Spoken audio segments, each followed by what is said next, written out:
Although busy kasi yan siya dahil marami siyang bisita din. Ang tawag nito,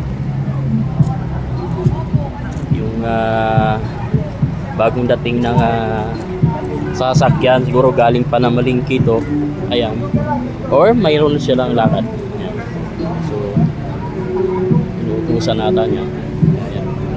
Alright, matawan siguro niya yan. Ayan.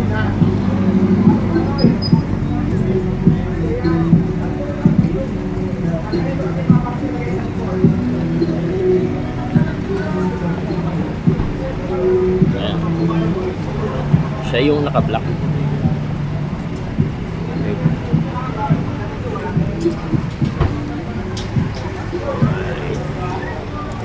Ano yan, kuya?